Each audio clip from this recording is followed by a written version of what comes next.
So the favorites, like the top favorites of the year, is always my hardest video to make because I have such a hard time choosing favorites, especially when I didn't read a lot of like ultimate 5 stars. This year wasn't a problem, but I have this teacher brain thing now where anything that happens between January and June didn't happen this year, right? So I think of things in terms of semesters. So my year starts in August and ends in June. So I'm having to think back, okay, no, what did I read at the beginning of the year? And I had a lot of favorites at the beginning of the year. So I had to kind of look back on Goodreads and remind myself of my favorites and my sort of favorites. I set some rules for myself on this. I think, only end up doing 10 books. I have as many as I have physical copies of here, but there are a few of these I don't own physical copies of, regrettably. And I didn't include any rereads. I reread Night from when I read it back in high school, and I really liked that this year. I almost could have made the list, but I didn't include it. I reread A Christmas Carol because I taught it this past month to my sophomores, and I love Christmas Carol. It's good every time. But I didn't include that. And I didn't include The Diviners because The Diviners is always solid. I love The Diviners. And it really wouldn't be fair. Oh, and The Princess Bride. I reread The Princess Bride, which is my favorite book of all time. And it just wouldn't have been a fair competition if I'd included that in my top 10. But just assume that those are really good and you should read all of those. But these are the top 10 books. Again, I think it's 10. I'm an English major, not a math major. That I read from January of this year to now, bearing in mind that I am currently reading about 3 or 4 books that are decent, but they're probably not going to make the list. So let's get into these. Let's start at the very beginning of the year and work our way down. I'll try not to spend more than like a minute on each book. I do find it hard to talk about books that I like without spoiling things. But I will give you kind of a brief rundown of them as I get to them. So the very first book that's on this list is the actual first book I read this year. And I read it for the Buzzwordathon, which the word for January was any of the W's: who, what, when, where, and why. And so I read The Girl Who Drank the Moon by Kelly Barnhill. This book is very sweet. It's a great middle grade book about this girl who is sacrificed by her community because they believe you have to give the witch in the woods a child every a certain amount of years. And so this girl is chosen. She is sent into the woods, and the witch finds her. She's like, why do these people keep dropping these babies off in the woods? So she's going to take them to the next town over where she's been taking them every year. She just thinks this community is crazy. But along the way, this girl drinks moonlight, and so the witch realizes, well, I can't really release her into the wild. She's a super powerful being now. And she raises the little girl. She has a tiny little dragon that hangs out with her, and there's a boy who is raised to like kill the witch, and so you're reading these different timelines as they sort of start to converge. But I thought this was a delightful little book. It's a really easy, accessible fantasy. It reminded me a lot of Once Upon a Marigold, which is like one of my favorite middle grade books of all time. So I would highly recommend this if you're looking for something kind of short and sweet to read. And it really set the bar high this year. And now we're ready to move on to book 2. So I know that this next book was not everyone's cup of tea. I understand that, and I understand why. Trust me, I feel like the complaints against it are completely valid. I think that what it's setting out to do in providing a voice for people who maybe don't realize bad things can happen to them until they do, and then they can change. Unfortunately, in my area, I believe that to be a truth. I believe that some people around here will not understand that their bigoted behavior and their views on life will need to change until they are coming to terms with their family members suffering from injustices. So while that is not really a fair representation, like, oh, you only care because it affects you now, some people still operate like that, unfortunately. You cannot force people to have empathy that they don't. Sometimes they have to learn it the hard way. And they did learn it the hard way in this next book, Razorblade Tears, S.A. Cosby. Again, I'm willing to have a discussion about if it was good or not, good representation or not, but these two men, their sons are gay, they're married, they have a kid, and they are murdered, brutally murdered. And the men set out to do what the police cannot, and that is to enact justice and revenge on the situation. Now, again, these men are redeemed from being really terrible people. Like, they are not good guys, and they know they're not good guys. And maybe it's because, again, I know too many people like this who outwardly are these really bad, seemingly unredeemable guys, and they are given sort of a second chance later in life to stop being that way. And shouldn't we hope for that? Even these folks who have a history, that maybe in the future they can stop being pieces of shit. You know, I don't know. I really liked it. I think that it was really well paced. It's not that long. I think that the characters are interesting. I like the banter between the two men. They don't get along very well at the very beginning. They don't really get along well the whole time, but they have to come together for this, and they have a little bit of respect for each other at the end. I think the villains are terrifying but believable. And yes, this book had so many plot twists that I literally went and bought it physically when I was listening to it on audiobook. But that was like my second favorite of the year. I'm not really doing these in order, like a top 10 list for sure. However, this one's probably pretty high. If I had to rank them specifically and which ones I liked more, this one's pretty high. I read this in my class as like a independent reading book, so 10 minutes a day for each class. We quietly read while my projector had a fireplace. And I read this book also for buzzword for pronouns, because one of the words in the title is we. I love this book. I read it, I think, at the exact right time I needed to, and it is We Ride Upon Sticks. It is about a girls' field hockey team in the late 80s, I think early 90s, and they are making a deal with the devil to be good, to win a championship. And it's so well written. There's so few things that you can read in this like collective we voice, but it also gives you the individual perspectives of each of the girls, and what they like and don't like, what motivates them as a unique person. It felt very timely for like when it was written. I just really, really enjoyed this book. I've been trying to replicate the high of reading this book most of the year, and I've been failing. If you have not read this and you've heard about it and it's on your list, maybe bump it up a little bit. It is very engaging. I wish I had read it in the fall now, because there are some Halloween-y kind of things to it.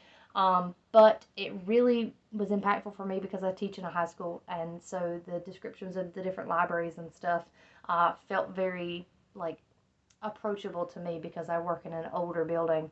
That's not a call out to my school, but it is an older building. But it felt very, I don't know, not vintage, but it felt very nostalgic for me to read this. I didn't even grow up in the 80s, and it still felt nostalgic for me. So definitely pick this up. The cast of characters is very engaging. It's so funny. It's a very good book.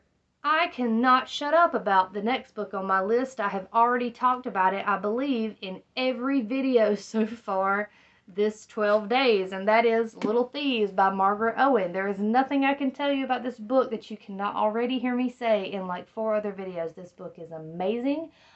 It is sort of a retelling of The Goose Girl, where like the princess is taken to marry this guy and her maid betrays her, and so the princess works as a goose girl. And anyway, if you've read the fairy tale, if you read the middle grade novel that's a retelling of it, you know what the story is. This is from the maid's perspective, and it's so good because she is an awful little girl, and she makes awful choices, and I love her so much. I love the realism of her acting selfishly, because if I don't look out for myself, who will? Life has shown me no one will, so I've got to take it while I can. I love it so much. It's like heartbreaking almost, but the rest of the characters are so good.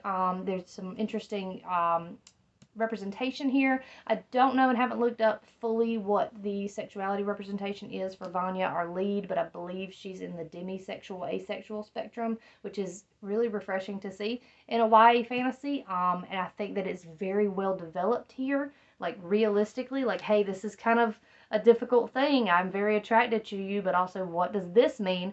And I like the way that's done. I cannot wait for the second book. I'm just itching to get my hands on it, but this was big fave this year. I tragically don't own a copy of the next book, so I'm gonna have to put up a little thing beside me to show you what it is, and that is The Anthropocene Reviewed by John Green. The Anthropocene Reviewed is based on John Green's podcast of the same name, where he takes things in his life and he rates them on a scale of 1 to 5, like sunsets and Diet Pepsi, or is it Diet Dr. Pepper? Diet Dr. Pepper. and like the Indy 500 and things like that. So he rates things in life in the Anthropocene era, and I got really close to tears on quite a couple of these. The Auld Lang Syne entry I should not have listened to in school. Like, it made me very sad. But that song makes you sad, so it is what it is.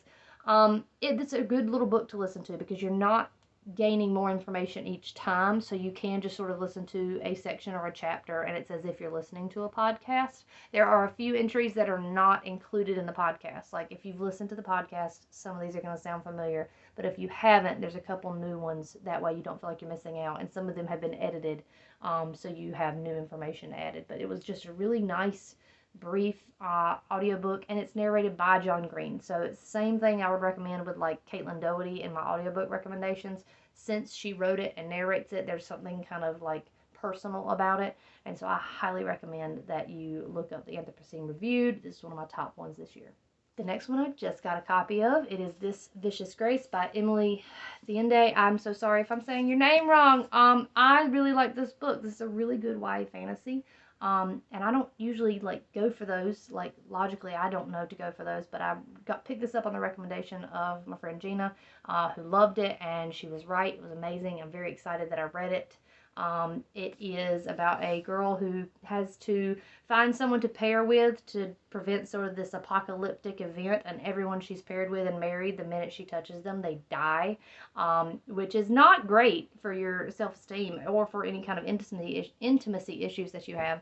But she continues on, and she meets this guy who she hires to be a bodyguard, and he sort of walks her through the process of learning like her sort of limitations in touching, which is such a fun storytelling thing. But she also makes friends. Like, she realizes, oh, I don't have to just pick one. We can all, like, this works for all of us. It ends kind of on a cliffhanger, and it sets up a very interesting book too. So I cannot wait. I think this is a duology and not a series, but I could absolutely be wrong about that. I'm not well versed in what's coming out. But this does come out, the sequel does come out next year. So I recommend you look this up because it is very, very good. It's in my top.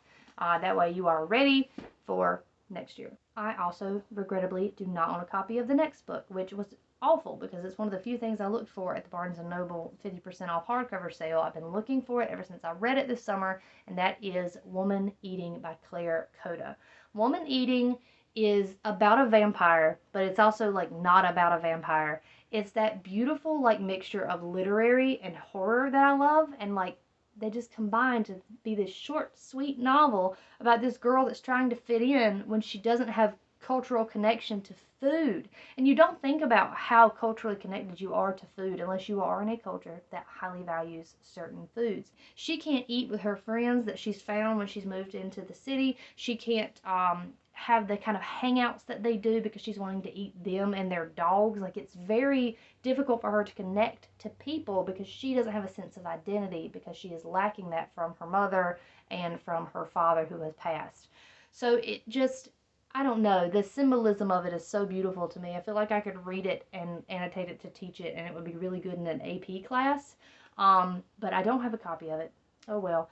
But that's Woman Eating. It's very quick, and the audiobook is actually really delightful too. It didn't make my list yesterday, but it would be worth listening to. Just saying. I do have a copy of the next one. It's What Moves the Dead by T. Kingfisher. I just read this a little while ago for the Literally Dead book club. It's really short, and you should read it. I have never been like a fan of Fall of the House of Usher. I watched a play version of it in like middle school, and it reset something in my brain, and I became obsessed with Edgar Allan Poe. But I could not have told you until this year what the plot of the Fall of the House of Usher was. I also thought it was a long novel, and it's not. It's very, very short. But this is based on that, with the idea that this person has come to visit Roderick Usher and his sister because they are sickly, and there's some weird stuff afoot. This is another one where it's almost like literary plus horror. The symbolism and things are really great. It's terrifying with the body horror. I have such issues with the idea of parasites and things using me that I don't know about, and this definitely attributes to that. It is very well paced and super funny in ways you did not expect it to be funny. Like, I had to put it down sometimes because I wasn't ready for there to be humor right after something really gory happened. I will absolutely be looking up T. Kingfisher because of this, because it made my top 10. And I'm looking forward to reading some stuff that they have out, I think, next year. I don't want a copy of the next book. I did buy a copy for Christmas because I gave it to my mother for Christmas. I felt like it would be a book that she would like to read, and that is Finley, Donovan is Killing It by Ellie Cosmano. I really enjoyed Finley Donovan. I enjoyed both books that I read about Finley Donovan this year. I was shocked that I did that because I read other cozy mysteries this year and I did not like them. I don't know what it was about those that didn't hit the same way, but this one did. I found Finley super relatable. I thought she was hilarious, but like she clearly had stuff going on that she needs to work through. I like that it doesn't take itself too seriously. I said this in the audiobook recommendations. Thrillers and mysteries can sometimes be too serious. Like all the thrillers I read this year, it's like, oh, it's the end of the world that we can't figure this out. Like it's not though. It's not. No one acts like this in real life. Now they don't act as silly as they do in Finley Donovan in real life either, but like it feels a little bit more approachable, and it's a definitely a good beginner book to get into mysteries and thrillers. But I love them. I thought they were so great. I'm very intrigued by the third one, and I can't believe I'm going to read it and then have to wait to see what happens next. So I'm already anticipating that. But either the Finley Donovans, but Finley Donovan is killing it for sure. If you're going to read one of them, go ahead and start at the beginning. So good. The last book on this list is definitely one of the more me books on this list. Like if you had to pick a book and you're like, yeah, that sounds like something she would like. This is the one, and it is Station 11 by Emily St. John Mandel. This one was also read for the Buzzwordathon for a number and a title. And it's been a while that I've been trying to read this because I want to read things that are based on certain Shakespeare plays. And this one isn't based on a Shakespeare play, but it is based on King Lear. And I'm sure there's a heavier connection to it that I couldn't parse out, but I know it's got to be there. But it's basically about a bunch of different perspectives of people post-pandemic in a world that has basically stopped. And how these people are all interconnected and how they meet back, and how kind of miraculous that is that even in this kind of dystopia, you can still find those kind of connections. I thought that it was compelling to think about the idea that literature and music and art are still sought after even in a pandemic world. Even when we have no kind of technology and that sort of thing, we still seek out performances, we seek out music. Like what is it about us as humans that seeks to see that and create that? I really enjoy that as an art person. I thought the museum where they collected like the small bits of ephemera from life was really beautiful. I think that is, again, a testament to humans and how we want to be remembered. Like, what are you going to be remembered for? Oh, I'm going to put this like video game console out. I'm going to put this this newspaper from the year that this president got elected out. It just feels like we want to be seen and we want to be remembered, even if we won't be. Then like we were here and this is a thing we did. The idea that we are still doing Shakespeare in the future in a dystopia is just very human to me. Those are my top 10. The top 10, again, is always very hard to figure out and very hard to talk about. I hope I did a decent job. I hope you understood why I like these books that I picked. There are more that could have made the list. I have a lot of books that I read this year that were very good, but I also had some that were not good. So now I have to go get prepared to be really, really mean and talk about the books I didn't like. I hope you liked this video. Whatever your top books were, let me know. It might be some that I also liked this year. It might be some that I need to check out in 2023. So just let me know what your top were. Okay. That's it.